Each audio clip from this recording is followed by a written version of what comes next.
सर्वमंगलमांगल्यं सर्वकल्याणकारकं प्रधानं सर्वधर्माणां जैनं जयतु शासनं जैनं जयतु शासनं जैनं जयतु शासनं।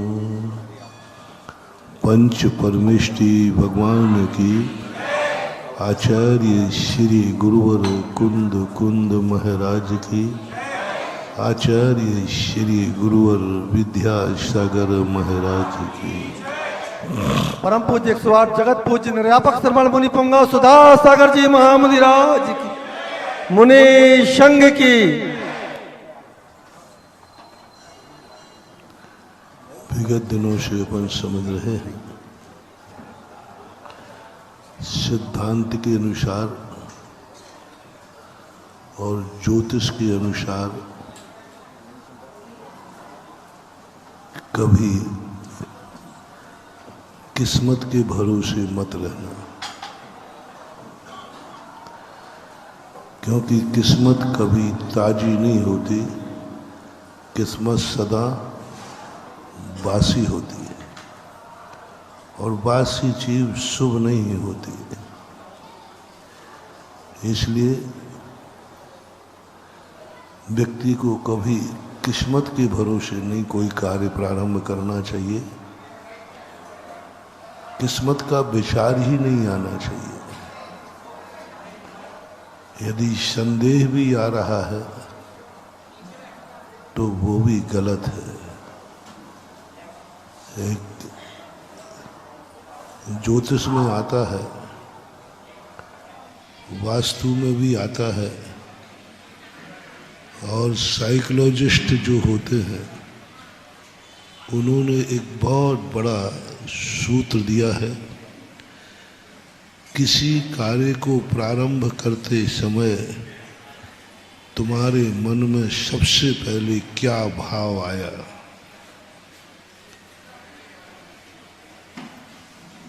यदि भाव क्या आया, मैं इसमें सफल होऊंगा, सफल होगे। विकल्प आया मैं फेल होऊंगा तो फेल होगे।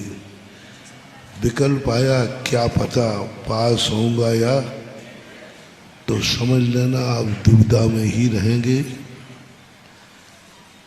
पहले क्षण का प्रथम दृष्टि शुद्ध दृष्टि, द्वितीय दृष्टि विकल्प दृष्टि, तृतीय दृष्टि कृद्ध दृष्टि, प्रथम दृष्टि शुद्ध दृष्टि। कोई भी अपने सामने व्यक्ति आवे, उसको देखते ही तुम्हारे मन में क्या विचार आया, वह व्यक्ति वैसा ही है, वैसा ही निकलेगा। वो अपनी आत्मा से बड़ा ज्योतिषाचार्य कोई नहीं है, अपने आत्मा से बड़ा ज्ञानी कोई नहीं है। अपने संबंध में जितनी आत्मा जानती है कोई नहीं है। हर चीज का इसको पता रहता है क्या होने वाला है क्या नहीं। हम क्या होता है अपनी आत्मा की केयर नहीं करते, अपनी आत्मा की आवाज नहीं सुनते, अपने आत्मा को कभी भी तवज्जो नहीं देते। और दुनिया का कितना भी कुछ भी हो जाए, अंत में तुम्हारा साथ तुम्हारी आत्मा ही देगी, कोई साथ है, और उसी की आवाज हम सुनते नहीं। किसी भी समय कोई भी कार्य करते समय कैसा भी व्यक्ति तुम्हारे सामने आ जाए, तुम्हारे मन में पहला विचार क्या आया था उस व्यक्ति को देख करके, उस कार्य को करते समय क्या भाव है। मंदिर में आते ही भगवान को देखते हुए तुम्हारा क्या विचार आया? गुरु को नमोस्तु करते समय क्या विचार आया? हाथ में माला ले ली, पहला विचार क्या आया? गाड़ी स्टार्ट की है तुमने, पहला विचार क्या आया? किसी भी कार्य करने के लिए सबसे पहला विचार पकड़ो, और पहला विचार बहुत छोटा होता है, बहुत कम समय का होता है। उसको यदि अपन ने कैच करना सीख लिया, हम बहुत कुछ अपनी जिंदगी को बचा सकते हैं। और वही स्थिति बन जाती है कि व्यक्ति समझ लेता है। तो हमें सबसे पहले कोई भी चीज पर विचार करना है, क्या हमारे मन में, हमारे भाग्य में क्या लिखा है, यह विकल्प तो नहीं आ रहा है। मैं यह कार्य करने तो जा रहा हूँ, लेकिन पता नहीं मेरे भाग्य में क्या लिखा है। मैं यह कार्य करने जा रहा हूँ, मेरी किस्मत में पता नहीं क्या लिखा है। मेरी किस्मत साथ देगी या नहीं देगी। ये विचार तुम्हारे हर कार्य के लिए अशुभ है, बहुत अशुभ। इसलिए मैं विगत दिनों से कह रहा हूं कि अपनी किस्मत में, अतीत में तुमने क्या कमाया, भूल जाओ। अतीत में तुम क्या थे, भूल जाओ। अतीत तुम्हारा कैसा था, भूल जाओ, भूल जाओ।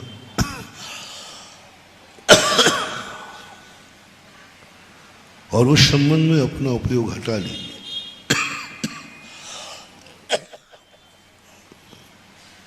घबराना नहीं, अतीत कभी लुटता नहीं है, लुटता वर्तमान है। अतीत तो तुमने जो कर लिया वो तो ताले में बंद हो गया, वो तो किस्मत में लिपिबद्ध हो गया। घबराओ मत, भूलने से कहीं नहीं जाएगा, पर थोड़ी देर को भूलना है। कब भूलना है? जिस समय तुम कोई कार्य शुरू कर रहे हो।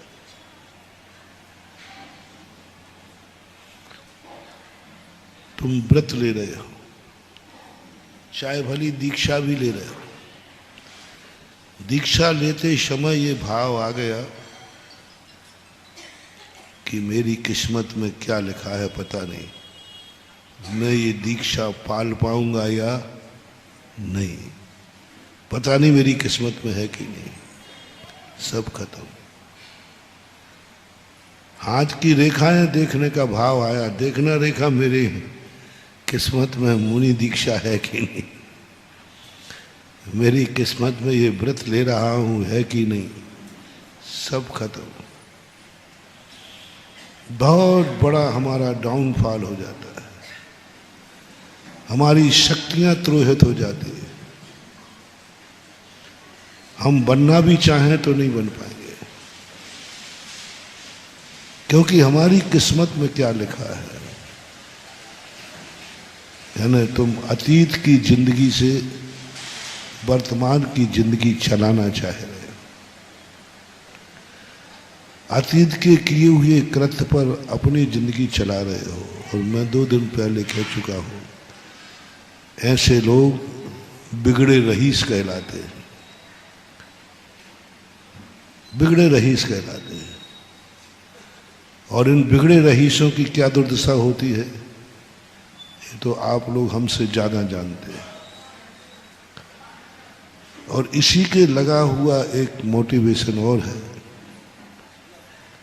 कभी अपने बाप की, अपने पूर्वजों की संपत्ति पर कभी नियत मत डालना,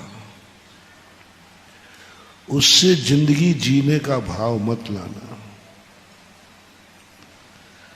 कभी ये परिणाम नहीं करना कि मेरे बाप के पास कितनी संपत्ति है, वो सब मेरी तो है। वह संपत्ति सब मेरी तो है, मेरे लिए तो मिलना है। मैं बारिश हूं ना,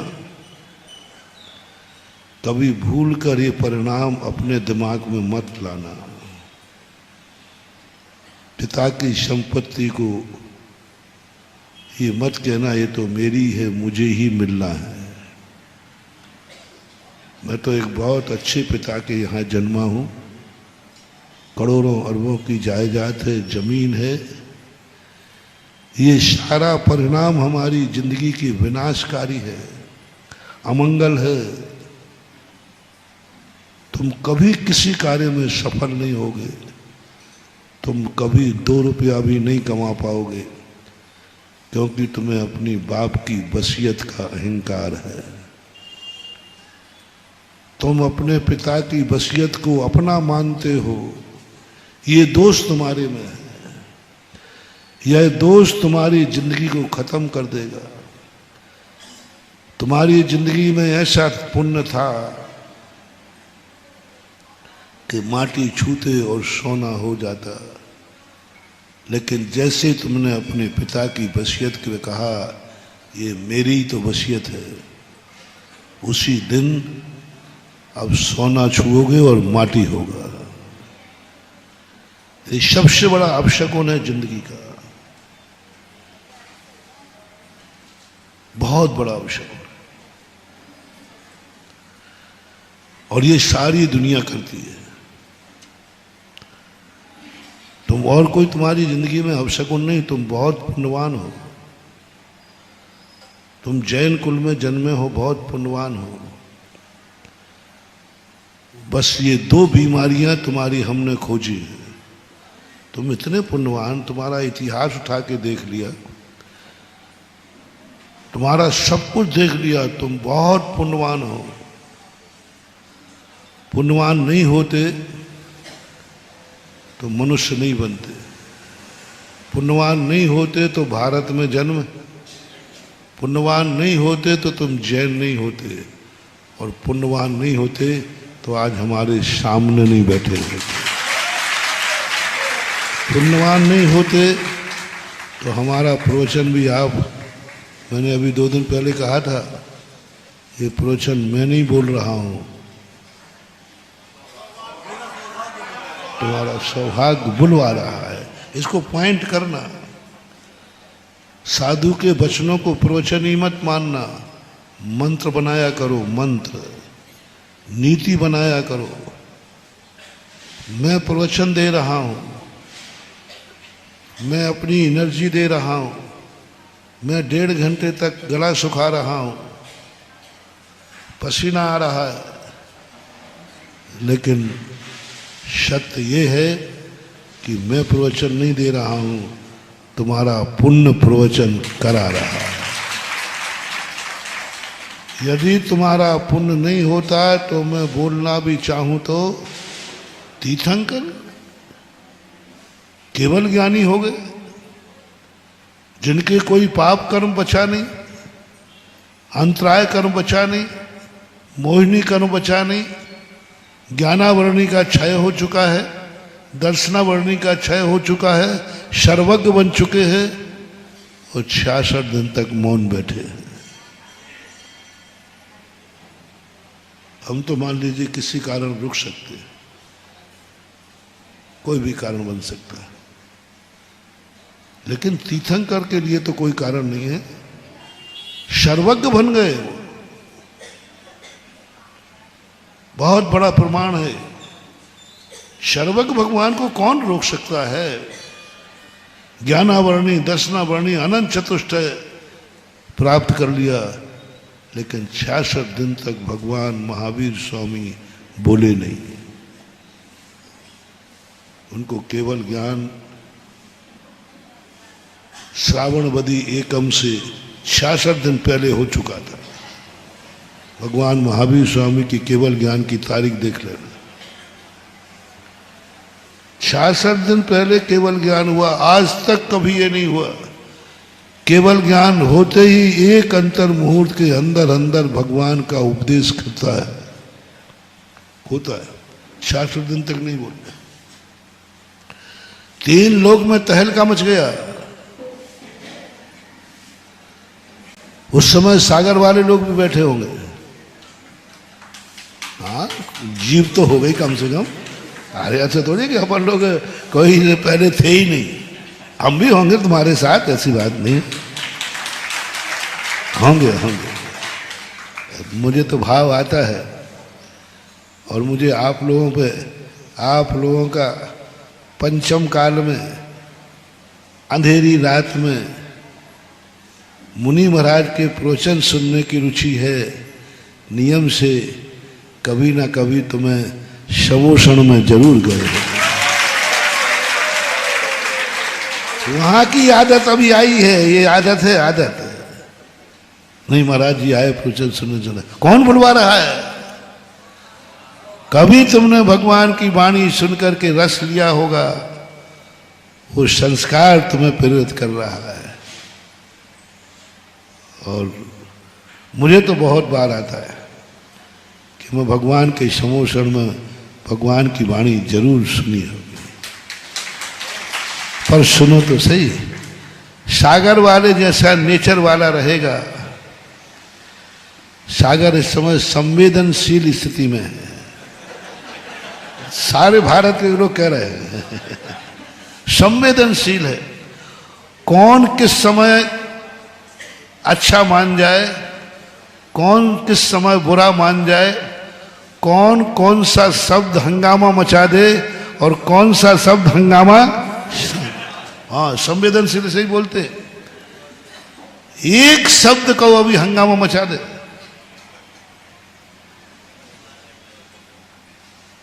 बहुत हंगामा मच सकता है। करूंगा नहीं, लेकिन तुम सबकी राय हो तो एक शब्द लगना है, और एक शब्द में इतनी ताकत है कि हंगामे को शांत भी, इतनी ताकत होती है। और संवेदनशील इसी को बोलते हैं। किस समय दीपक जल जाए और किस समय आग लग जाए कोई ठिकाना नहीं है। क्योंकि जो जब समर्पण में कमी आती है, श्रद्धा में कमी आती है, तो हमेशा व्यक्ति नकारात्मक ही सोचता है। और जब श्रद्धा में समर्पण आता है, जब श्रद्धा उफनती है, सच्ची श्रद्धा होती है, तो आशीर्वाद तो क्या, थप्पड़ में भी आनंद आता है। श्रद्धा में जब कमी होती है, अंदर काला होता है, अंदर विकार होता है, अंदर छल कपट होता है, तो आशीर्वाद में भी डाउट लगता है, पता नहीं असली आशीर्वाद दे रहे कि नकली। और समर्पण जब आ जाता है ना, श्रद्धा जब हो जाती है ना। एक गुंडा था, बहुत बड़ा गुंडा था, उसके सामने कोई आंख नहीं उठा सकता था। आंख निकाल लेगा उठाओगे, उंगली दिखा के बात नहीं कर सकता था, हाथ तोड़ देगा। बहुत खतरनाक गुंडा था। एक दिन वो पिट रहा था बाजार में, और बिल्कुल चुपचाप खड़ा था, पिट रहा था। मारे जा रहे थे, मारे जा रहे थे। मारने वाला थक गया, लेकिन गुंडे ने आंख नहीं उठाई।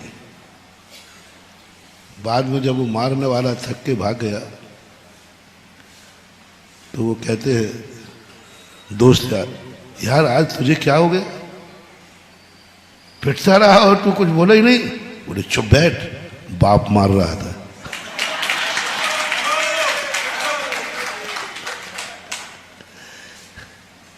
क्या है ये? है खून, ये है संबंध, ये है समर्पण।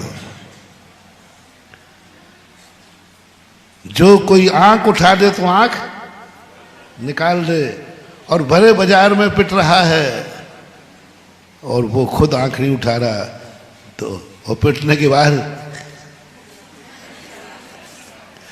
बोले क्यों भाई आज तेरा क्या हो गया तुझे आज? बोले कुछ नहीं हुआ है, तू आंख दिखा के दिखा तो बताता हूं। तो फिर अभी क्या हो गया था?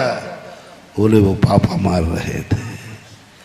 एक पापा में एक पिता का रिस्पेक्ट इतना, जिसके सामने कोई आंख नहीं उठा सकता उसने आंख झुका ली। उसे और ऐसा समर्पण, तुरंत अंदर से आवाज आई, क्रोध भी नहीं आया, पापा का हाथ भी नहीं पकड़ा, पापा ने यह भी नहीं कहा कि बाबा आप जवान संभाल के बोलो, अब मैं छोटा नहीं रहा हूं, आपकी बराबरी का हो गया और आजकल मेरी बहुत तू बोलती है, आपके स्थान पर दूसरा होता ना। ये भी नहीं कहा, ये भी नहीं कहा, पिटता रहा, उल्हाना भी नहीं दिया अपने दोस्त के, यार देख क्या सब आप है, मैंने तो बाप के कारण छोड़ दिया, दोस्त को उल्हाना भी नहीं दिया। किसी पड़ोसी से भी नहीं कहा कि आज पिता ने मुझे ऐसा मार दिया, पिता ने आज गाली दी, दोस्त को नहीं कहा, बस इतना ही कहा वो मेरे पिताजी थे, वो मेरे पिताजी थे। इतने मात्र से सब कुछ, इसको बोलते हैं। अब ये व्यक्ति कितना भी बड़ा गुंडा हो, लेकिन पिता के सामने बेटा है, और जो दुनिया का कितना भी बड़ा गुंडा हो, पिता के सामने बेटा बना रहे, उसकी गुंडागर्दी के सारे पाप माफ हो जाते हैं।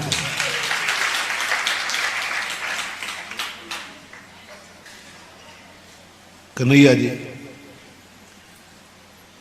का एक बहुत बड़ा गुण था, वो कई बार बचपन में मक्खन चुरा लेते थे ना, मक्खन की चोरी कर लेते, ग्वाल वाल बड़े परेशान होते थे, बहुत परेशान होते, जिस चाय की दहेड़िया फोड़ दे तो ग्वाल वाल शिकायत करते थे। एक दिन बड़े अच्छे ग्वाल वाल जो सज्जन थे, बेबी आए, यशोदा मैया, कन्हैया दही खावे, हम तो जितना चाय खिला देंगे, जितना खिलाना चाहे उतना खा ले, वो कितना सा खाता है, लेकिन पहली बात तो वो अपनी पूरी टीम लेके आता है।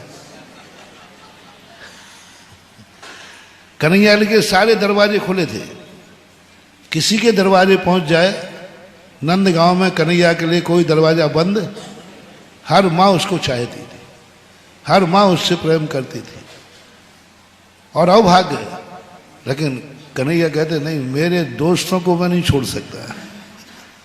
अब दोस्तों को कौन पूछे, ससुराल में ही तुम पहुंच जाओ, थोड़ा पूछना अपनी सासू से, तुम अकेले पहुंचना तो उसको खिलाना पिलाना मजा आता है, दो चार दोस्तों को लेके जाना, एक आध दिन पूछना तो सही, इतना भार लगता है उनको। ऐसा ही कन्हैया जब दो सबको टीम लेके जाए, सबको बुरा लगता था, सुदामा भी शामिल थे। और दूसरी बात है, ये लोग फोड़ के आते हैं, फोड़ देते हैं।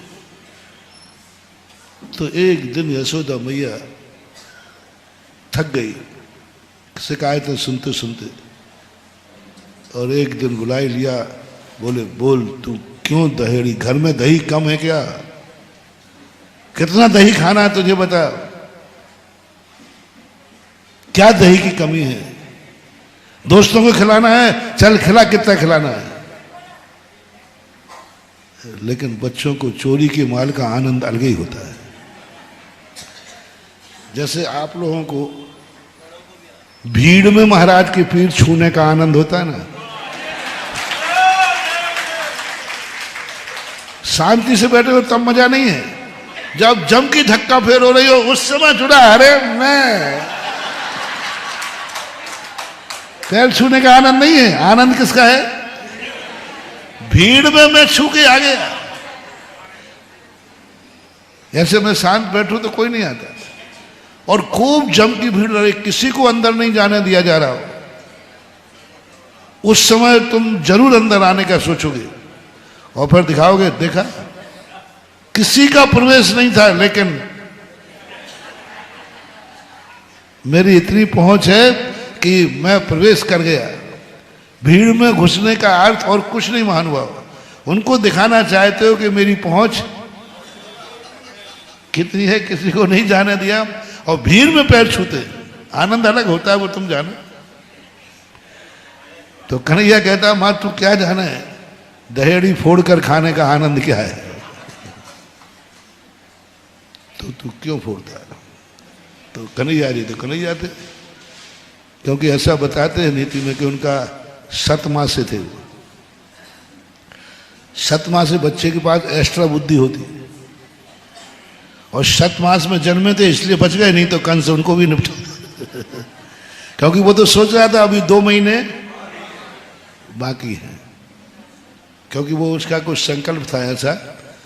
आकाशवाणी हुई थी ना कि तेरी बहन के विवाह के बाद वो अपनी बहन को सारथी बनकर भेज रहा था। इतना चाहता था देवकी को कंस, राजा था, लेकिन कहीं नहीं, हमारी बहन को भेजने के लिए नौकर नहीं जाएगा, वो खुद सारथी बन गया। और आकाशवाणी होती है जंगल में, जिस बहन से तू प्यार कर रहा है, जिस बहन को तू इतना चाह रहा है, इसी बहन की संतान तेरा नाश करेगी। बस बदल गया। दुष्ट व्यक्ति का कोई भरोसा नहीं।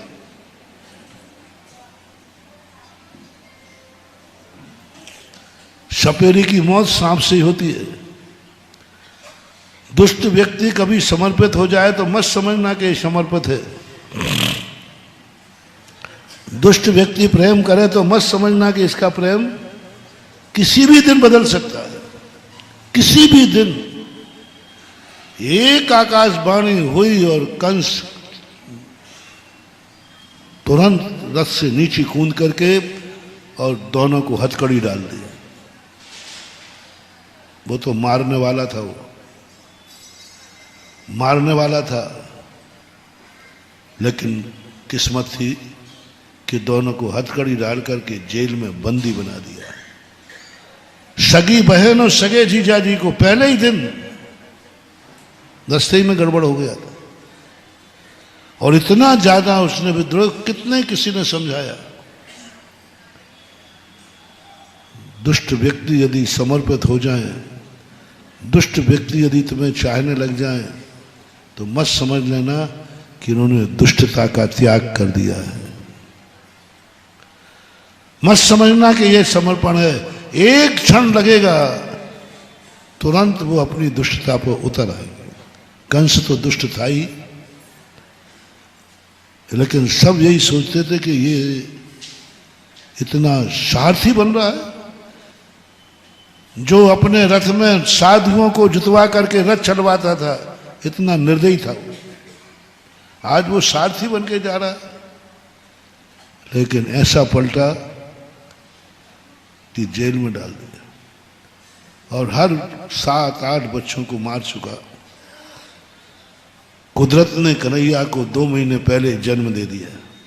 7 महीने का बच्चा अच्छा स्वस्थ रहता है, जीता है, बुद्धि तेज होती है उसकी, बहुत तेज होती है। पर 7 में ऐसा नहीं करना, नहीं तो तुम 7 में पैदा करने लग जाओ। तुम्हारा क्या भरोसा। हाँ, आजकल डॉक्टर ऑपरेशन से होना है तो तुमको हमें कई बार पुरुषों से बहुत डर लगता है कहीं, क्योंकि महाराज ने कहा है 7 महीने वाला ऐसा गड़बड़ नहीं करना। वो कुदरत का करिश्मा था। तो कन्हैया जी कहते हैं, भैया मैं नहीं माखन खायो, भैया मैं नहीं माखन खाया, मैंने माखन नहीं खाया भैया। तो ग्वाल वाल कहते क्या करें, ये तो झूठ, सबको झूठा सिद्ध कर रहा है, मैं नहीं माखन खाया। इतने में ग्वाल वाल ने कन्हैया की तरफ देखा तो मुंह में दही लगा दे। मैया मैया देख कितना झूठ बोल रहा है, देखो अभी इसके मुंह में दही लगा है। कन्हैया कहते अरे मर गए, अब तो रंगे हाथ। अब कन्हैया तो कन्हैया ही थे, और ने कहा भैया मैया मैं नहीं माखन खायो, ये सब ग्वाल वाल माखन खाते हैं, ग्वाल बाल मह मोह मोह लिपटायो मैया मैं नहीं माखन खाया। खाया इन लोगों ने और मुंह मेरा लपटा दिया। जैसे बच्चों की मूछें बना देते हैं ना, ऐसे मेरा लपटा दिया। ये लोग हमसे द्वेष रखते हैं। भैया इनसे पूछो, यदि मैंने माखन खाया है तो इनकी दहेड़ी कहाँ टंगी हुई थी और मैं उसके नीचे खड़ा होता हूँ। यदि मैं पालूं तो अपराधी हूँ। पहले दही किस पे टंगती थी? शिक्षा होता था ना जैसे ऐसे। मैं कैसे पाऊंगा बताओ? इनकी बातों में आ गई तो माँ ने सबको फटकार के भगा दिया। अंदर बुला के अकेले में कहती है, माँ देख कन्हा, जो शिकायत करने वाले थे वे गलत लोग नहीं थे, वे सज्जन लोग थे। हमारे नगर के सज्जन हैं वे सब। वे तेरे से द्वेष नहीं रखते हैं, तुझे बहुत चाहते हैं, हमारे वंश से बहुत जुड़े हुए हैं। दुर्जन ने शिकायत नहीं की, सज्जनों ने। तू झूठ क्यों बोलता है? तो कन्हैया फिर बोले, भैया तू झूठ सुनती है, तू ऊंचा सुनती है, थोड़ा ऊंचा। बोले मैं ऊंचा सुनती है? बोल तूने कहा था कि मैंने माखन नहीं खाया। बोले भैया यही तो तेरी गड़बड़ी है। मैं इतने बार कह रहा हूं, तेरे सामने झूठ बोलूंगा मैं? तो तूने तो कहा था मैं नहीं माखन खाया। बोले माँ तेरा स्क्रू थोड़ा ढीला है। मैं यही बोल रहा था, मैया मैं नहीं माखन खायो, मैया मैं नहीं माखन खायो। अब कहने का टोन बदली है। मैं नहीं माखन और मैं नहीं, मैं यही तो कह रहा था। तो उस समय तू ये कह रहा था मैंने, हाँ भैया देखो मैं तो तेरे सामने झूठ बोलता नहीं। उस समय भी वही कह रहा था, अभी वही कह रहा था। तो मुझे तो सुनाई पड़ा कि तू कह रहा था मैं नहीं माखन खायो। बोले इसलिए तो कहता हूँ माँ तू थोड़ा कुछ ज्यादा सुनती है और उनकी बातों में आ जाती ना। मेरी बातों में आओ, मैं तेरे से झूठ नहीं बोला, मैं नहीं माखन खायो। वहां पर जो प्रशंसा की गई, जिस शब्दों की बात मैं कह रहा हूं, वहां जो नीतिकारों ने लिखा, कितना भी झूठ किया था, कितना भी झूठ बोला था, कितना भी छल कपट की थी, कितना भी चोरी चपाटी की थी, लेकिन कम से कम एक व्यक्ति था उसकी जिंदगी में जिसके सामने वो कभी झूठ नहीं बोलता। आप लोगों से मेरा इस उदाहरण से एक मोटिवेशन देना चाहता हूं। बस बहुत छोटा सा मोटिव। तुम कितना छल करते हो, कितना कपट करते हो, कितनी मायाचारी करते हो, क्या करते हो, हम इसका कोई हिसाब नहीं पूछेंगे।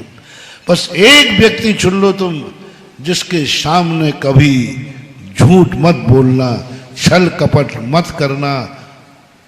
कभी कितना ही बड़ा पाप हो जाए, कुछ भी हो जाए, बस झूठ मत बोलना। एक ओनली वन पीस, ज्यादा नहीं कह रहा हूं, क्योंकि मुझे मालूम है बिना झूठ बोले बिना तुम्हारा काम, इसलिए मैं झूठ का नियम नहीं दिलाऊंगा कि त्याग कर दो, चल नहीं सकता। पूज्यवर समंत भद्र महाराज कहते हैं कि ग्रस्त का झूठ बोले बिना चलता ही नहीं। हिंसा भी होती है, झूठ भी होता है, चोरी चपाटी भी, माल माल छुपाना पड़ता है, होता ही है। इसमें मैं कहीं गड़बड़ नहीं करूंगा।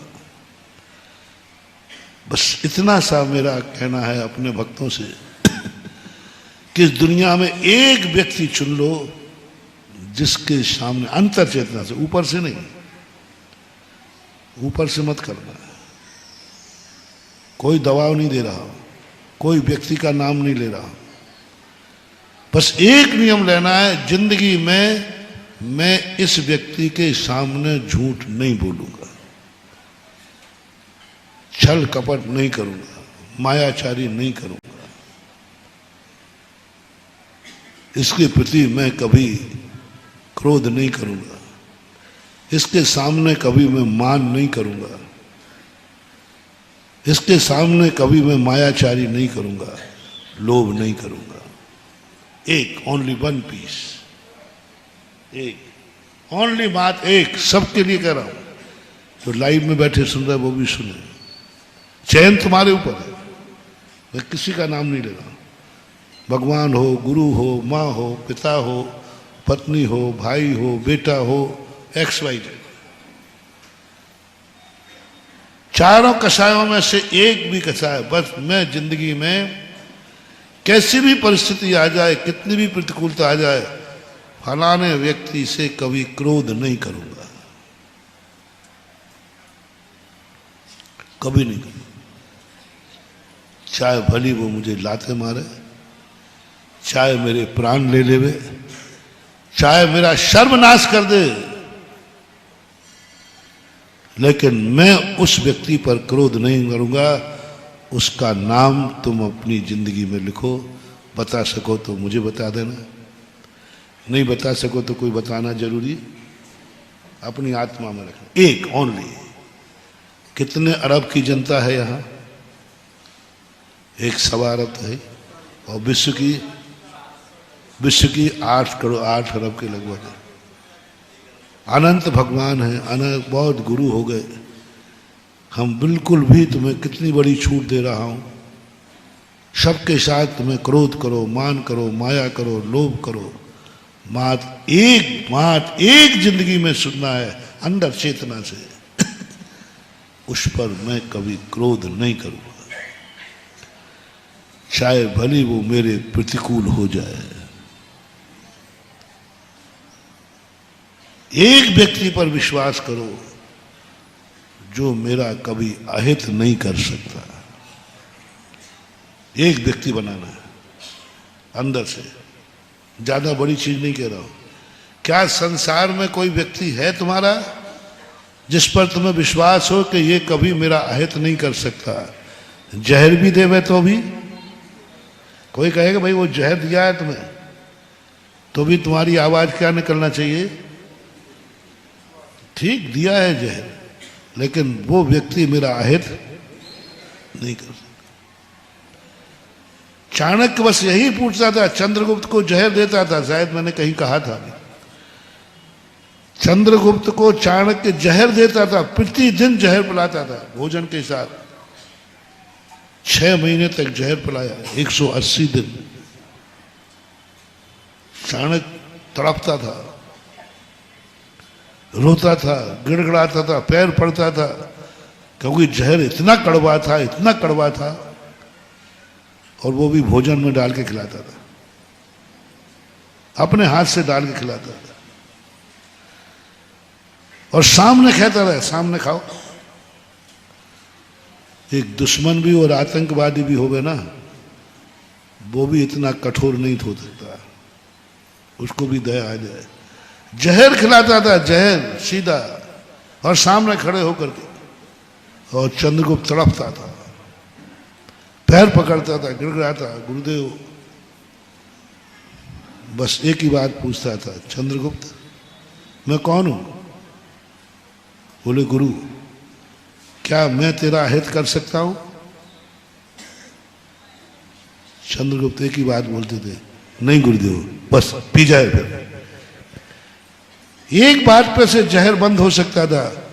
हाँ गुरुदेव, आप भी मेरा हित कर सकते हैं। यदि ये बोल देता तो चाणक्य उसको जहर पिलाना बंद कर देता, तुरंत बंद कर देता, नहीं अब नहीं पिलाऊंगा, क्योंकि तेरे मन में भाव आ गया कि मैं तेरा अहित कर सकता हूं। पर जैसे ये कहे, जहर डाल देता भोजन में। प्रतिदिन पूछ के डालता, क्या मैं अहित कर सकता हूं? नहीं, जहर डाल देता, और उसको ऐसा जहरीला बना दिया। तुम्हारी जिंदगी में कौन है जो जहर पिलाएगा? झूठ मत बोल देना, प्रैक्टिकल होगा। साक्षात जहर रहेगा और वो पिलाएगा, उस समय तुम क्या कहोगे? जिंदगी में एक व्यक्ति बता दो कोई है, यदि नहीं चुन पाए हो तो तुम क्या धर्म करोगे? क्या सम्यक दृष्टि हो? जैन भली हो, तुम जैनी बनने लायक नहीं हो। तुम्हें मां जरूर मिली है, लेकिन तुम बेटा बनने लायक नहीं हो। मां मिलना अलग चीज है, वो बेटा बनना। महारानी छेलना, महारानी लक्ष्मीबाई अपने दामोदर को कंधे पर लेकर युद्ध करती थी। एक दिन जब चारों तरफ से गिर गई तो लक्ष्मीबाई दामोदर से पूछती है, बेटा मैं कौन हूं? बोले तुम मेरी मां हो। बोले क्यों? बोले देखो आप मेरी रक्षा करती हैं, आप मुझे पीठ पर लाद कर युद्ध कर रही हैं, आप मुझसे प्यार करती हैं, इसलिए मां हो। मां ने कहा आज मैं बचा रही हूं, यदि तुझे मार दूं तो? बहुत बड़ा शब्द था ये। यदि मैं तुझे मार दूं तो फिर मैं कौन हूं? यदि मैं तुझे मार दूं तो फिर मैं कौन हूं? दामोदर ने कहा तब भी तुम मेरी मां हो, तब भी तू मुझे मां कहेगा क्या? बैरन कहेगा, दुश्मन कहेगा, शत्रु कहेगा? बोल। बोले तब भी मेरी मां हो, और मेरा दावा है चाहे मेरी मां जिंदा रखे चाहे मारे, मां मेरी कभी अहित नहीं कर सकती। ये शब्द दामोदर ने कहा और लक्ष्मीबाई ने अपने बेटी की गर्दन उड़ा दी। तुरंत 1 मिनट लगा, तुरंत गर्दन काट के सुसाइड कर लिया। लक्ष्मीबाई ने स्वयं अपनी हत्या की थी, स्वयं ही, जब वो चारों तरफ से गिर गई थी ना, और अपने बेटे की कत्ल कर दी। तुरंत 1 मिनट, मात्र एक शब्द पर, तू मारेगी भी, इसमें भी मेरा हित होगा, तू मेरा कभी अहित कर ही नहीं सकती। और यदि बेटा कहता मां का काम तो बचाना है, मारना थोड़ी है, मां का काम तो बचाना है, मारना थोड़ी है, मारेगी तो दुश्मन कहलाएगी, मां छोड़ देती है, जाओ बेटा जाओ। लक्ष्मी आई दामोदर को नहीं मारती,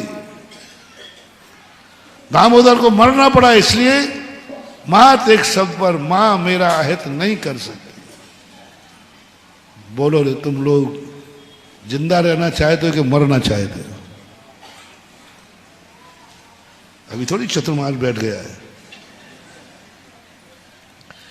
इस चतुर्मास में जिंदा रहना चाहते हो कि मरना चाहते हो? अंदर तो दुख दुख कर रहा है।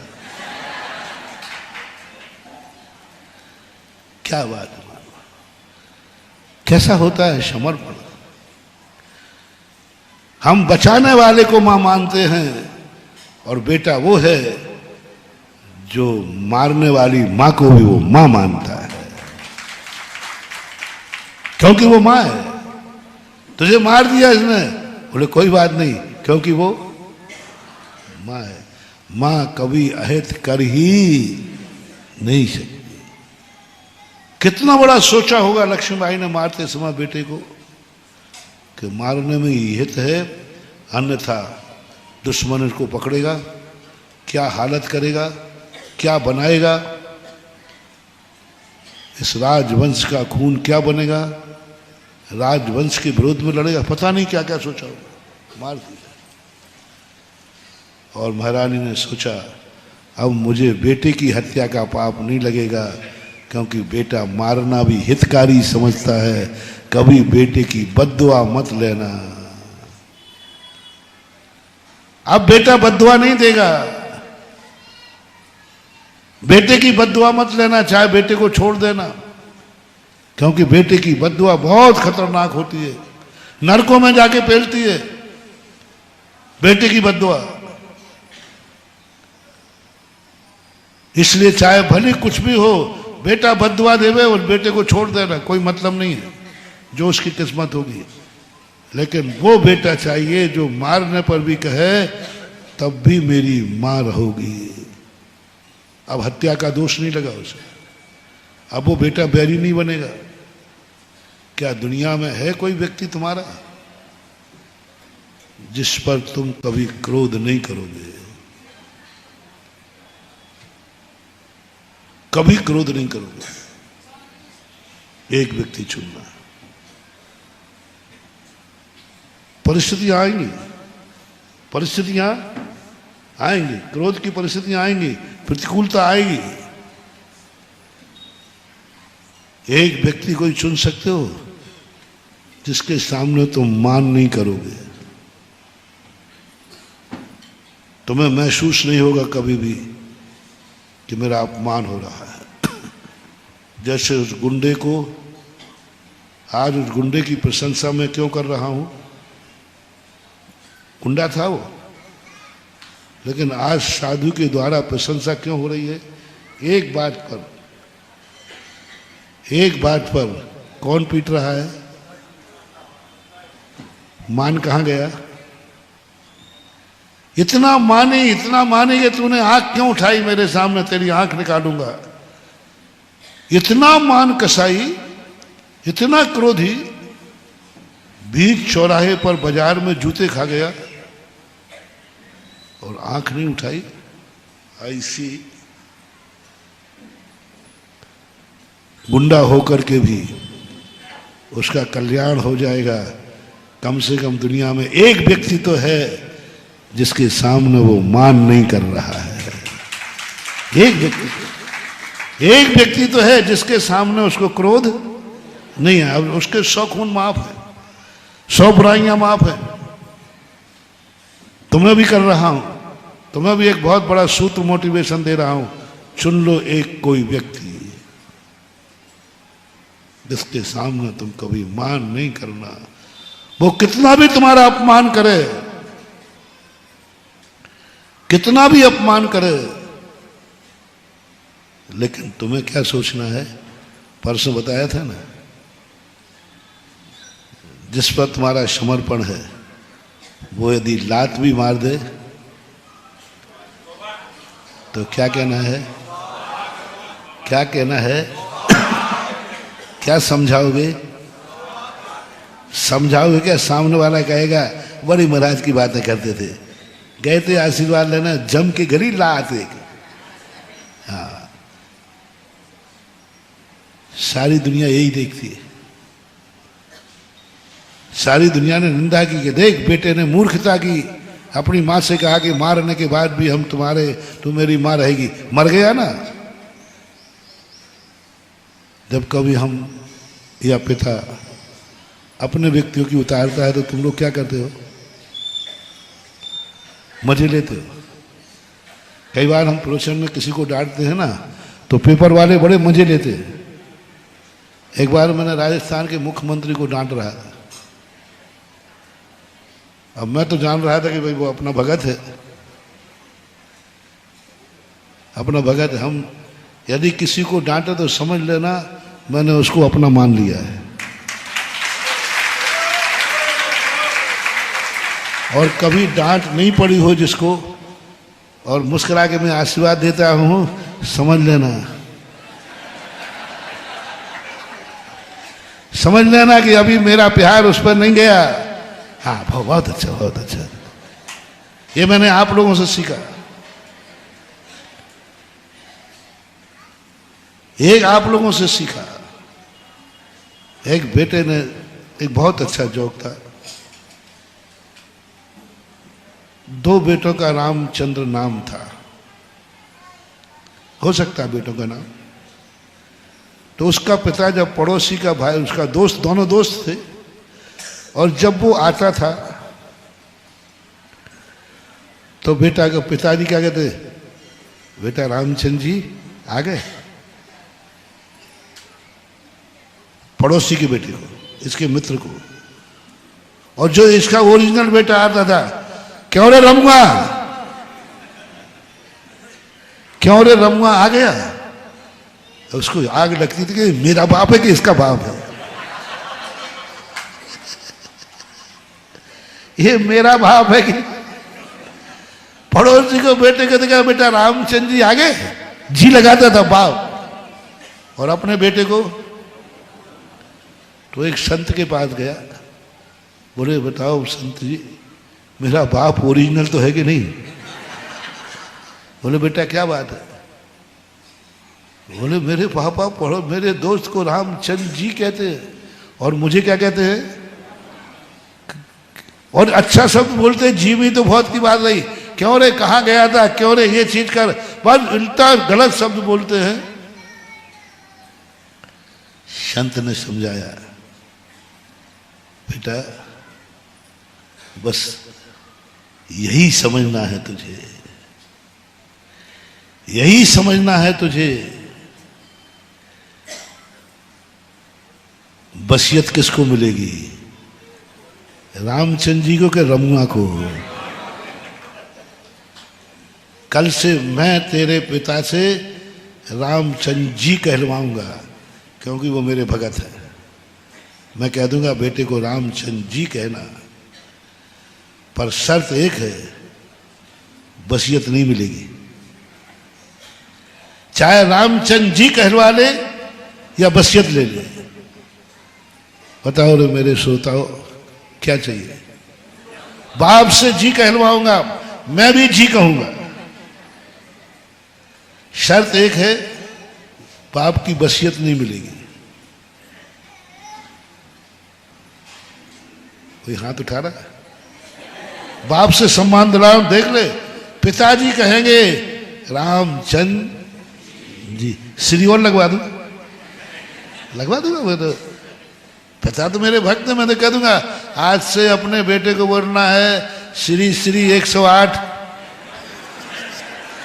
रामचंद्र जी, खराब जो करना चाह, लेकिन बसियत नहीं मिलेगी। बस शर्त इतनी सी है।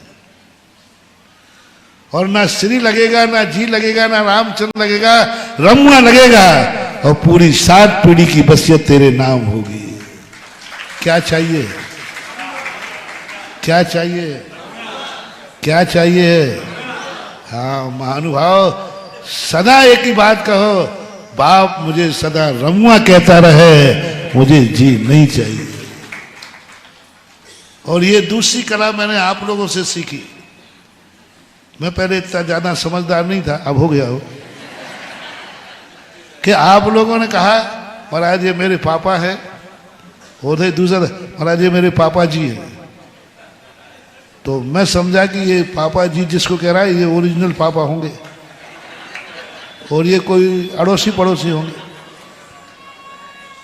बाद बोले नहीं नहीं महाराज ये पापा है, ये मेरे ओरिजिनल पापा है। मैंने कहा ये, बोले ससुर साहब है। जब बड़ा आदमी तुम्हें जी लगाए समझ लेना तुम नकली हो। आत्मीयता में जी लगाए समझ लेना संबंध, बोलो ना, आपसी में जब प्रेम होता है, फिर यदि जी लग रहा है समझ लेना दाल में काला है। सुन रहे हो ना ससुर साहब? कुंवर साहब क्या कह रहे हैं? पापा जी। और जिसने जन्म दिया उसको क्या बोल रहे हैं? ऐसे मम्मी जी में भी चलता है। जन्म देने वाली माँ को तो माँ कहता है और सासू को जी कहता है। इसी से पता चलता है कौन असली है और कौन डुप्लीकेट है। जी लग रहा है वो father in law, mother in law, मानने के माता पिता हैं, ओरिजिनल नहीं है। और तुम तो बाप से जी लगवाना चाह रहे हो। जिंदगी में 2 बातें ध्यान रख लेना। अपनों से बड़ों से कभी सम्माननीय शब्द सुनने का विचार मत करना। मैं अपने भक्तों से कह रहा हूं, अपने से बड़ों से कभी सम्माननीय शब्द सुनने का भाव मत कर। अपनों से बड़ों से कभी प्रशंसा सुनने का भाव मत करना। अपने से बड़ों से एक ही भाव करो, हे भगवान मेरी पिता मेरी कभी प्रशंसा न कर दे। जिस दिन तुम्हारे बड़े ने, तुम्हारे गुरु ने, तुम्हारे पिता ने तुम्हारी प्रशंसा कर दी, उसी दिन से तुम्हारा डाउनफॉल चालू हो जाएगा। उसी दिन से तुम्हारा ऊंचाई जो ग्राफ बढ़ रहा था ना वो कम हो जाएगा। क्योंकि आज पिताजी ने क्या कर दी? आज गुरु ने क्या कर दी? प्रशंसा कर दी। नहीं, गुरु के और पिता के मुख से निकला हुआ हर अशुभ शब्द तुम्हारी जिंदगी को ऊंचाई है, ऊंचाई। एक पिता बेटे को एक मास्टर ने मारा, इतना मारा कि उसके हाथ लाल पड़ गए, नीले पड़ गए, और मारते समय डंडा टूट गया। तो घर गया, बोले पापा आज महाराज ने, गुरुजी ने इतना मारा, देखो मेरे हाथ नीले पड़ गए, देखो नीले पड़ गए। उसने कहा पिताजी हाथों को देख करके मास्टर की खैरियत नहीं रखेगा। आज मास्टर की खैरियत सिर नहीं फुड़वाया तो मैं भी असली बाप का बेटा नहीं। देखता हूं माँ बाप आप मुझे कितना चाहते, इसको मालूम नहीं है कि गुरुजी को पापा मुझे कितना चाहते। मेरे हाथ नीले कर दिए, हाथ नीले, पापा देखो इतना निर्दयता से मारा। और वो पापा था सुधा सागर का चेला। हाँ, मैं अपनी चेला बना ही देता हूँ, कोई दूसरे का बना होता चेला। और बस वो उसने क्या किया, उसने तो हाथ माथ देखे ही नहीं। बोले बेटा क्या बात? हाँ बाबा डंडा टूट गया, रूल। अच्छा डंडा टूट गया? ओहो, इसको कुछ नहीं बोला। और पिता उठे तो बेटा पीछे पीछे जा रहा। आज मास्टर की खैरियत नहीं, आज मास्टर की खैरियत नहीं। लेकिन पिता स्कूल की तरफ नहीं जाके बाजार गए।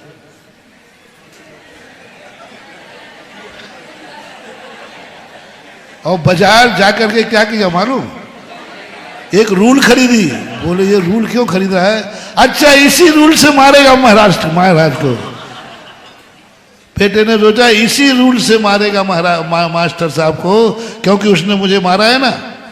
और मास्टर साहब, वो पिताजी गया, मास्टर के पैर छुए, बोले मास्टर जी क्या करूं, मेरे बेटे के हाथ इतने कठोर थे कि आपका डंडा छूट गया। कहीं डंडा टूटने के बाद कल से मारना बंद मत कर देना, मैं रूल देने आया हूं।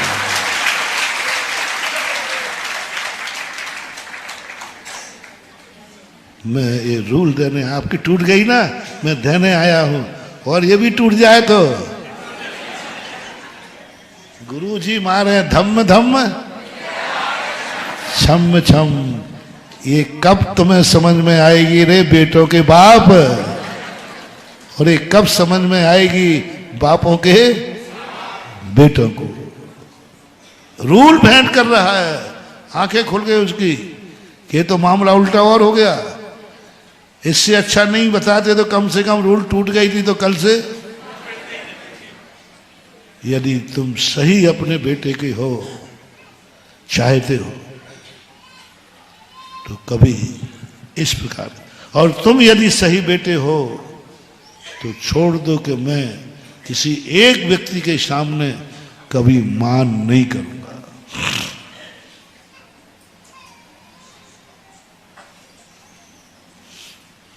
बहुत सरल प्रवचन कर रहा हूं। यदि आप शास्त्रों से पूछोगे तो शास्त्र में तो स्पष्ट लिखा है क्रोध नहीं करना, किसी से भी नहीं करना। लिखा है कि नहीं? मान नहीं करना, किसी से भी नहीं करना, मायाचारी नहीं करना, लोभ नहीं करना, ये लिखा है साथ में। अब तुम सोचो मैं कितना कंसेशन दिलवा रहा हूं, कितना कंसेशन। इससे ज्यादा कंसेशन किसी दुकान में नहीं मिलेगा बेटा। कितना कंसेशन? मात्र 8 अरब की जनता में से एक व्यक्ति चुनना है जिस पर तुम क्रोध नहीं करोगे, जिसका सामने तुम मान नहीं करोगे। वो कितना भी अपमान करे तुम्हें अपमान नहीं लगेगा, अपमान नहीं लगेगा, तुम्हें अभाग्य होगा, अभाग्य होगा तुम्हारा। और तुम्हें रमुआ कहने पर बुरा नहीं लगेगा। पड़ोसी का बाप कितना भी सम्मान करे, लेकिन तुम्हें विकल्प नहीं आना। एक व्यक्ति दुनिया में चुन लो जिससे तुम मायाचारी नहीं करोगे। ओनली एक कह रहा हूं, 8 अरब से तुम मायाचारी करते हो, कोई बात नहीं, एक व्यक्ति चुन लो जिससे मायाचारी नहीं करोगे, तो मैं 8 अरब से की हुई मायाचारी के पाप के करने के अपराध से तुम्हारी जमानत मैं दिलाऊंगा और तुम्हें बरी कराऊंगा। बस इतना सा पूछूंगा मैं तुमसे, तुम कहोगे महाराज जी मैं बहुत बुरी तरह फंस गया हूं, जमानत कराओ, मैं करा दूंगा। बस इतना सा पूछूंगा, क्या दुनिया में कोई व्यक्ति है तुम्हारा जिसके सामने तुमने नियम लिया है कि मैं इससे कभी मायाचारी कभी नहीं करूंगा, इससे नहीं छुपाऊंगा? वो एक नाम तैयार करना। श्री कृष्ण ने एक नाम तैयार किया था,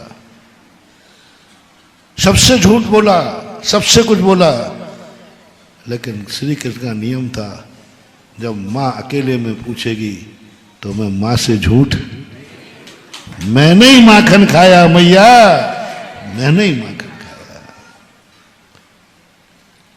तुम्हारा नहीं। लोभ, एक व्यक्ति चुनना है जिसके लिए तुम कभी लोभ नहीं करोगे, प्राण भी देना पड़े तो जो कुछ देना हो सब दे दूंगा, लोभ नहीं करूंगा।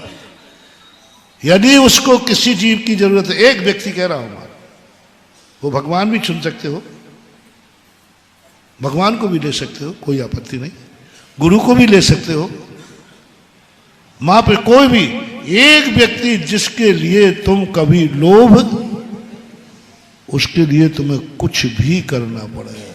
धर्म को ले सकते हो, धर्म को जहां जरूरत पड़ेगी मैं लोभ नहीं करूंगा, कितना भी संकट में आ जाऊं मैं लोभ नहीं करूंगा। मैं व्रत को भी ले सकते हो, एक व्यक्ति ले सकते हो जिसको मैं लोभ नहीं करूंगा, मेरा सब कुछ लुटेगा तो लुटा दूंगा, उसके लिए मुझे बर्बाद होना तो हो जाऊंगा, कुछ भी करूंगा लेकिन मैं लोभ नहीं करूंगा। आज सारे जगत के लिए होमवर्क है, मोटिवेशन है, जिंदगी में एक चुनो, और इसमें नहीं बनता है तो कोई एक व्रत, कोई एक व्रत ले लो जिसको जिंदगी में कभी तोड़ोगे नहीं। उस व्रत को तोड़ने के लिए तुम्हें कितना भी मान अपमान सहन करना पड़े, मरना पड़े, लेकिन हम उस व्रत को, और उस व्रत के लिए हम कभी लोभ नहीं करेंगे। जैसे राजा हरिश्चंद्र ने एक सत्य व्रत लिया था, जवान के पक्के थे, प्राण जाए पर प्रण नहीं जाए, बस इतना सा नियम। अब इसके लिए कुछ भी करना पड़ सकता है, कुछ भी करना पड़ता है।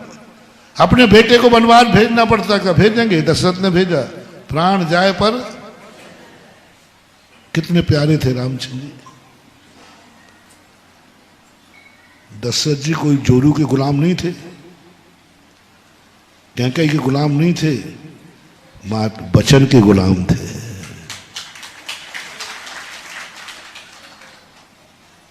एक झापड़ मार सकते थे, क्या बोलती है रामचंद्र जी को वनवास, लेकिन नहीं, सवाल वचन का है, सवाल धर्म का है। राजा हरिश्चंद्र ने मां स्वप्न में वचन दिया, मैंने राज्य दे दिया। कब दिया था?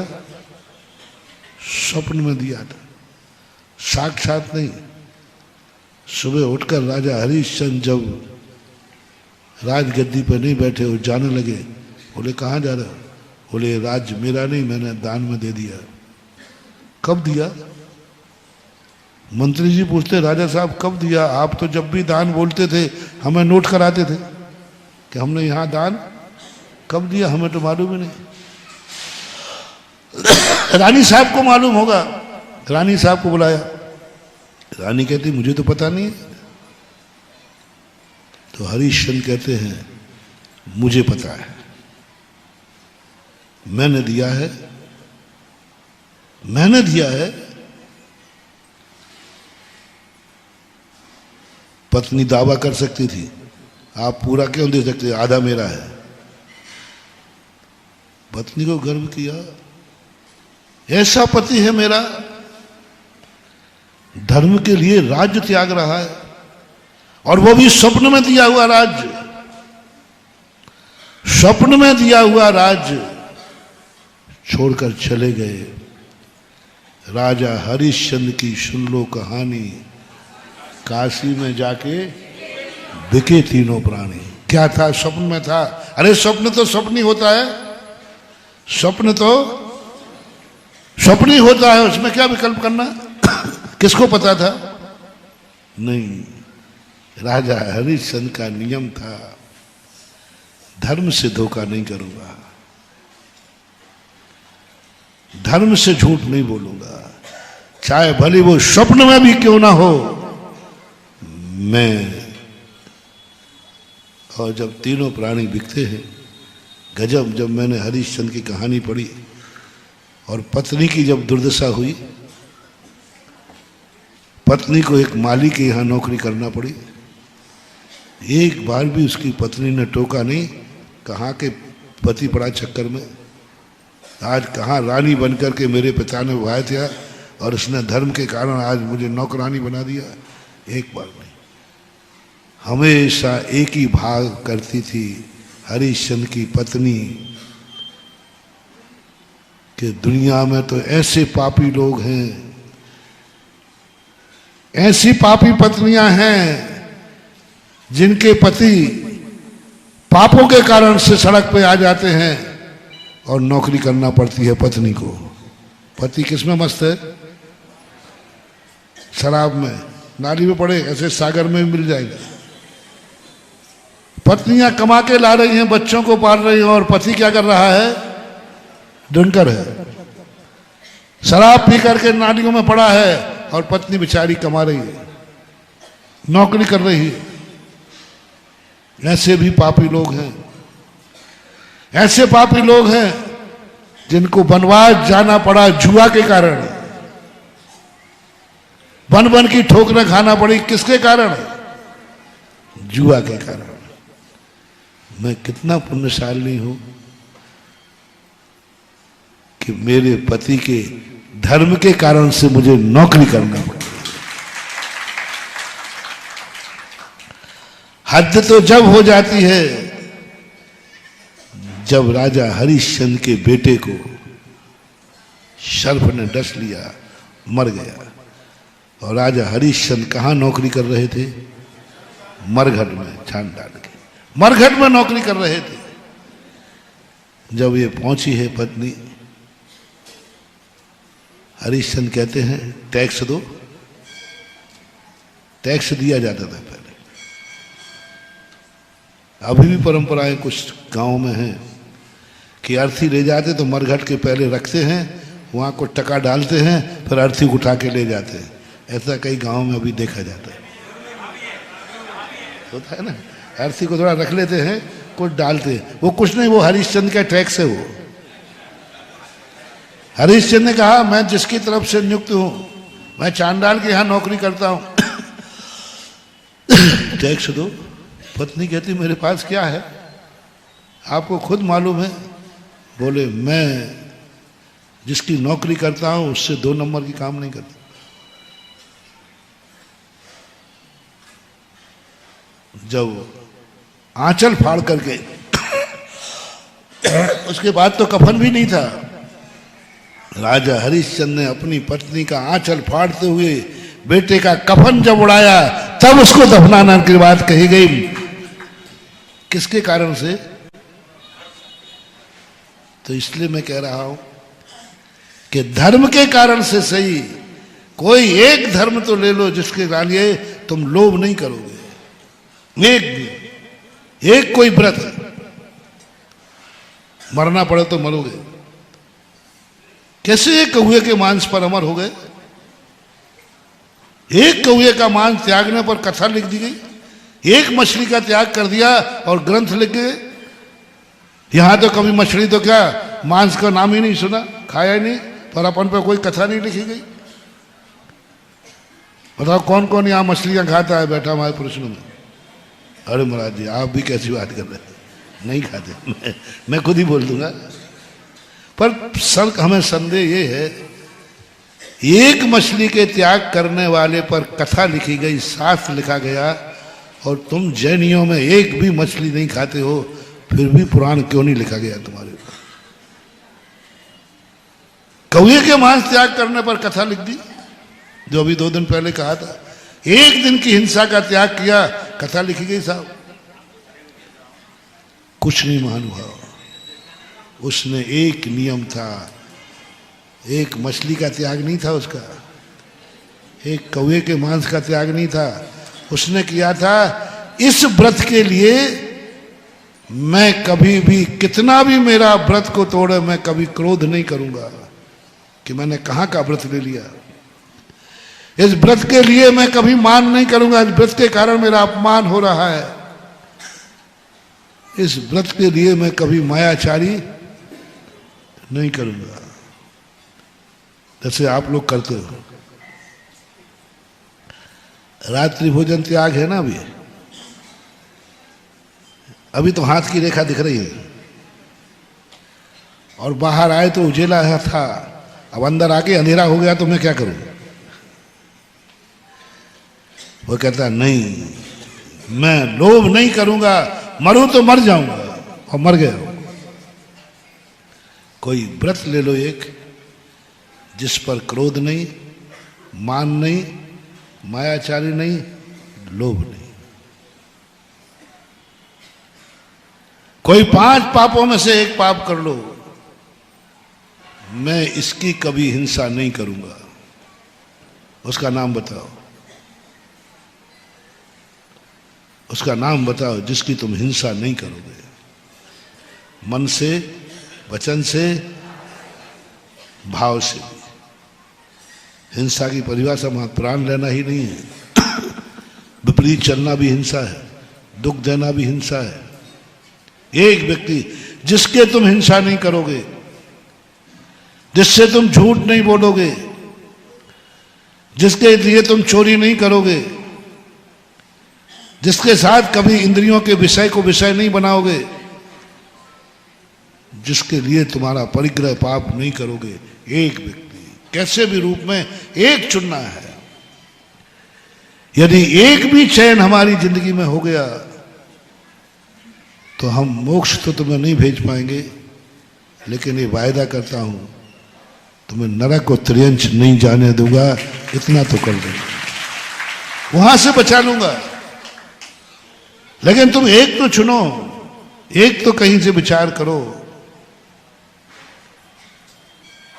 तुम्हारे पास तो कुछ भी नहीं। समर्पण की भाषा को सीखो। तुम्हारा यदि समर्पण है, जिसके प्रति है,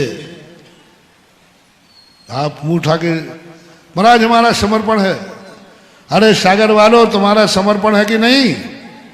बोल दो, बोल दो, आओ। और अभी एक छोटी सी बात बोल दूं, ये महाराज हैं, बोलना तक नहीं आता, भाषा समिति नहीं है, कुछ भी बोल दें, और मैं बड़े मजे लेता हूं, मुझे थोड़ा सा नटखट हूं ना। एक बार एक व्यक्ति ने कहा, बोले महाराज जी, सभा की बात है, बोले महाराज जी फलाने व्यक्ति आपके प्रवचन सुनने नहीं आ सकते, वो आपके कट्टर विरोधी है, आ ही नहीं सकते। मैंने कहा देखो भाई, मुझे पानी पे मत चढ़ाओ, वो सबसे आगे बैठेंगे। बोले महाराज हो ही नहीं सकता, हो ही नहीं सकता, सबसे आगे बैठेंगे। वो कहते महाराज आकाश के तारे जमीन पे आ सकते हैं, लेकिन वे आपके प्रश्न में नहीं आ सकते। मैंने कहा देख भाई, मैं साधु हूं तो ज्यादा चुनौती पे मत चढ़ा, मुझे पानी पे मत चढ़ा। बोले महाराज आप कर ही नहीं सकते हो। साधु को जान के असमर्थ मत मानना। एक बार हाथी और मच्छर में टकरार हुई, तो हाथी कहता है मच्छर तेरे में क्या ताकत है? तो उसी समय एक बस आ रही थी, तो मच्छर कहता मैं इस बस को पलटा दूंगा। हाथी कहता तेरी औकात, बस को पलटा देगा? हाँ पलटा सकता हूं। हाथी कहता पलटा के दिखा। मच्छर कहता देखो साहब छेड़ो मत, हाँ बस में सवारियां बैठी हैं। तो हाथी कहता तू करेगा क्या ये बता, तू पलटा सकता है? पलटा ही नहीं सकता। तो चढ़ा दिया हाथी ने मच्छर को। मच्छर ने कहा देखो साहब मान जाओ मान जाओ, और ने कहा तू तो पलटा के दिखा। अब मच्छर तो मच्छर ही है। आ गया, बोले अब तुम देखते हो हाथी तो देखो मैं कैसे बोला। और जाकर दौड़ा, मच्छर दौड़ता गया और जहां टर्न था वहीं ड्राइवर की नाक में घुस गया।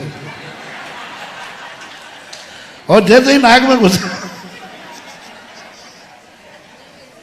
अकल बड़ी की। तो मैंने कहा भाई मत चढ़ाओ पानी पे, वो सबसे आगे बैठेंगे सबसे आगे आएंगे। सबने कह दिया, 4-5 लोग बैठे थे। महाराज जी यदि आप सही चमत्कारी हो तो चमत्कार करके दिखाओ। नहीं ठीक है, आ गया मैं। अब देखो आना नहीं चाहिए था लेकिन आ गया।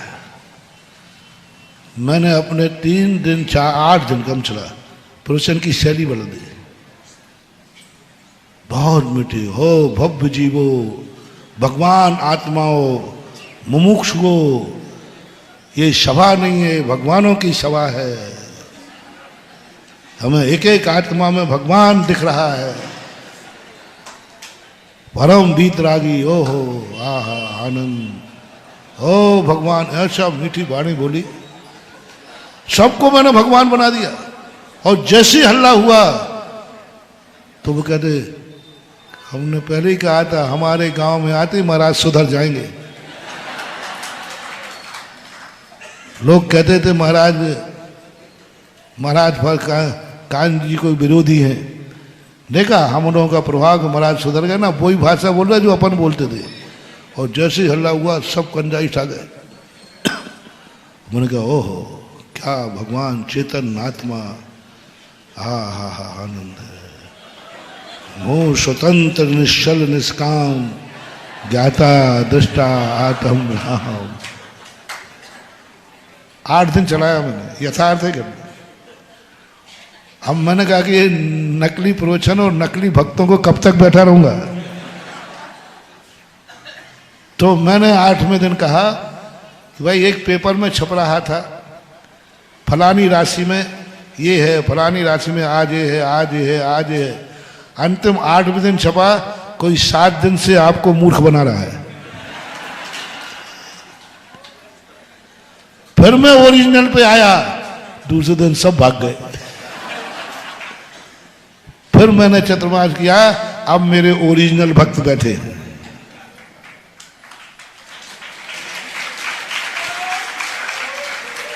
अब इनको चाहे मैं गाली दूं चाहे प्रशंसा करूं, ये डिगने वाले नहीं हैं।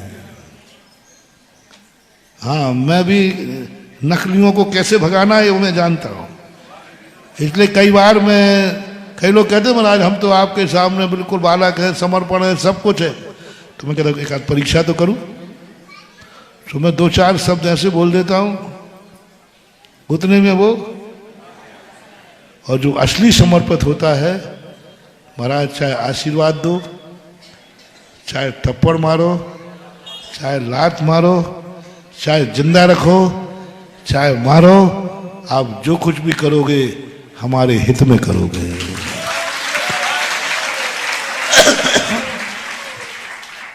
और कोई तुमसे कहे कि आज महाराज ने क्या कहा सुना नहीं, बेशरम कहीं के, बोले सुना था, वो मेरे गुरुजी है। उस गुंडे ने क्या कहा था दोस्तों से कि तू क्यों पिट गया आज तू, तो उसने क्या कहा था बोलो ना। क्यों गाली सुन ली? क्योंकि वो बाप था। क्या कभी इतनी हिम्मत है मेरे मुख से सागर वालों तुम्हें गाली निकल जाए, बुरा निकल जाए, एक एक खड़ा करके कहूं खड़ा हो जा रे पापी। अभी नाम नहीं लिया, नहीं तो मामला गड़बड़ हो जाएगा। ले सकता हूं, मेरा दिमाग सनक जाए कोई भरोसा। हाँ सनक जाए और कहो हे पापी फलाना चंद, पापी खड़ा हो जा। भरी सभा में ये भाव तो नहीं आएगा कि महाराज जो कम से कम कह नहीं था तो कमरे में कह लेते। भरी सभा में कहा, सोचो कभी ऐसा हो तो क्या हो। चतुर्मास के पहले ओरिजिनल भक्त बना लूं? यदि ये हुआ नाम लेके खड़ा पापी खड़ा हो जा, बोलो कैसा लगेगा? ऊपर से मत बोलना, झूठ बोले कौआ काटे। अंदर से पूछ रहा हूं, अंदर से यदि हो जाए, और हो सकता है, मैं कह रहा हूं, ये सुधा सागर की सभा है, कुछ भी हो सकता है। वो कहते ना, एक वो कोई व्यक्ति दादा है, जब ये डायलॉग मैंने बोला, बोले महाराज एक डायलॉग बोला जाता है हमारे मोबाइल में। क्या? ये बॉम्बे है। किसी ने बताया था जब मैंने ये डायलॉग बोला ना, तो बोले एक वहां भी बोला जाता है, ये बॉम्बे है, यहाँ कुछ भी हो सकता है। इसी प्रकार ये सभा, ये चतुर्मास सुधा सागर का है, कुछ भी हो सकता है।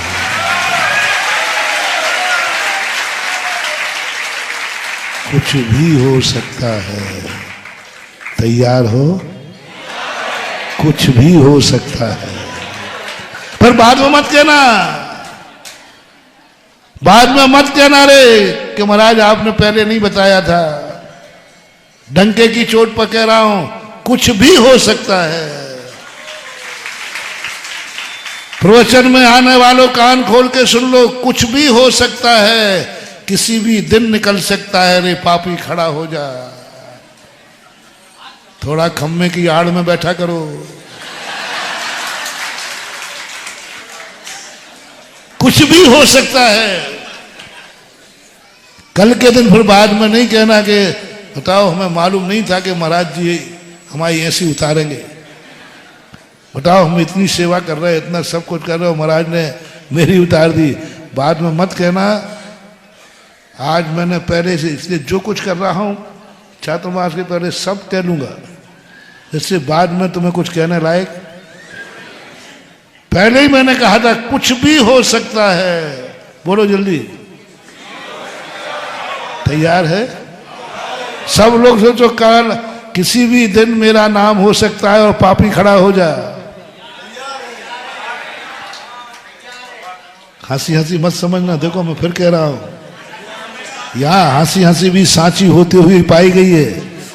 भिन्न बनाते पाए जाओगे, भिन्न बनाते। और ध्यान रखना, यहां बोल दिया तो फिर पेपर वाले और आग लगाएंगे।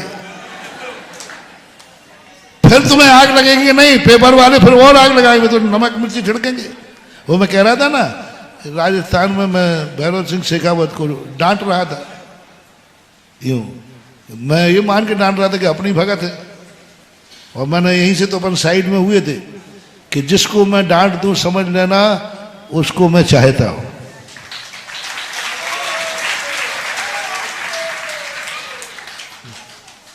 और डांटते ही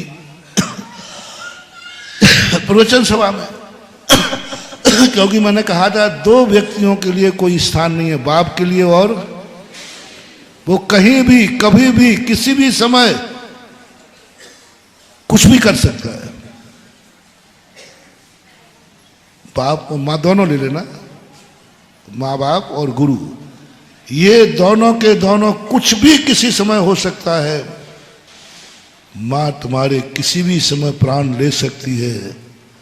महारानी लक्ष्मीबाई, बोलो है कोई माई का लाल सागर में जो माँ के इसलिए पैर पड़ रहा है कि माँ कभी मेरे प्राण भी ले सकती है। और यदि ले ली तो क्या तुम माँ कहने को तैयार हो? क्या पैर छूने को तैयार हो? अरे तुम क्या छुओगे? थोड़ा सा हिस्सा बांट में माँ बाप कम दे दें तो कोर्ट में खड़ा कर देते हो। थोड़ा सा धन दौलत में कमी आ जाए तो माँ बाप से बोलना बंद कर देते हो। थोड़ी सी कमी आ जाए तो कहते हो मेरे लिए तो बाप मर गया। कुछ गलत तो नहीं बोल रहा हूं? हो सकता है कि नहीं? ऐसे लोग भी हैं जो थोड़ा सा कुछ कम बढ़ रहा है, मां तो मेरे लिए मर गई। और मैं ऐसा बेटा चाहता हूं जो मां बेटे को मार भी डाले तो भी कहे नहीं तू मेरी मां थी, है और रहे। और आज वो बेटे हो गए, थोड़ा सा कुछ गड़बड़ हो गया, मां तो मर गई। एक व्यक्ति ने ऐसा किया था, जिंदा बाप की मां, थोड़ा सा उसको हिस्सा कम मिला व्यापार में, उसने मां की पिता की अर्थी बनाई, पिता की अर्थी बनाई, अपनी छत पे जलाई लकड़ी घास की और कह दिया बाप तू मेरे लिए मर गया। और उसने अर्थी बनाई घास की, पुतला बाप का पुतला बनाकर जलाया। 13 दिन का सूतक पाला, 13वें दिन शांति विधान किया। एमपी की घटना है, एमपी की, नाम मत बताना, पूछो नहीं, एमपी की घटना है। और मैं अकेला ही नहीं हूं, छुल्लक जी भी गवाह है। एक छोटा सा काम, उसने जिंदा पुतला बना करके बाप की स्थापना की, जलाया, 13 दिन का सूतक पाला, शांति विधान किया। और जब भी लिखता था कॉलम में स्वर्गीय, और बाप जिंदा है। ऐसे बेटे भी होते हैं रे संसार में। और मैं किन बेटों की कल्पना कर रहा हूं? दामोदर की, कि मां ने क्या किया, मार दिया, तो भी क्या कह रहा है, ये कहीं शायद कहीं मेरी कल्पना तो नहीं है,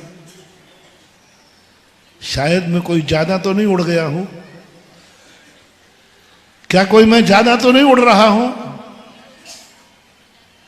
बोलो, मैं ज्यादा उड़ गया कि अभी भी जमीन पे हूं? क्या ऐसा बेटा बनने की औकात है? और ऐसे बेटा तुम बन गए तो ध्यान रखना, एक दिन तुम मरु देवी जैसी माता के बेटे होगे। माता मरु देवी तुम्हारी मां बनेगी, क्योंकि तुम एक बेटे की मां के लिए उस दशा में भी मां मानते रहे जब उसने तलवार से गर्दन उठा दी। ऐसे बेटों को मिलती है माता मरु देवी, जिसका नाम भक्तांबर में लिया जाता है।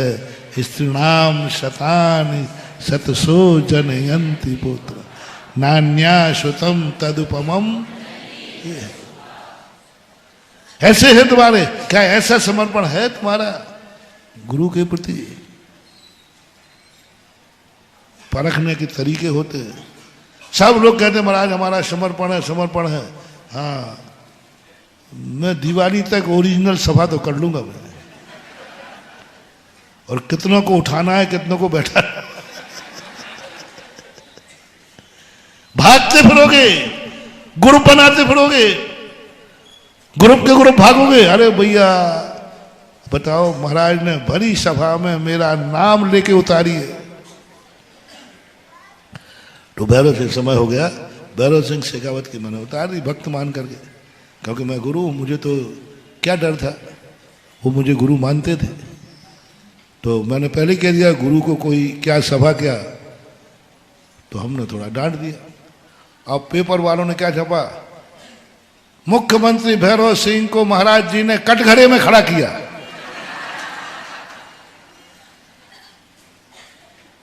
तो भैरव सिंह वो पेपर लेके आ गए, महाराज जी देखो ये। तो मैंने कहा मैं तेरा कौन हूं? बोले गुरु जी।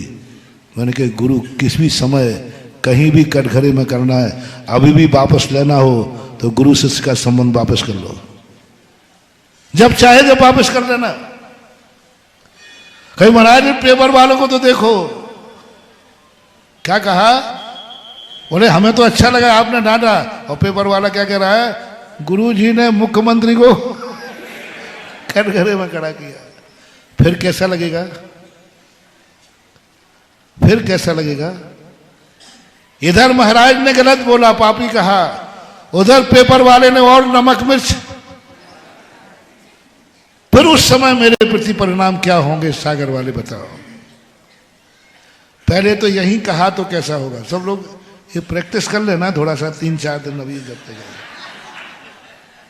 कभी ऐसा हो जाए और मेरा नाम कहीं आ गया, महाराज ने कराया यू आर स्टैंड अप, खड़ा हो जा, और फिर मैं कहूँ मालूम है कहा है इस सागर का सबसे बड़ा पापी आदमी है।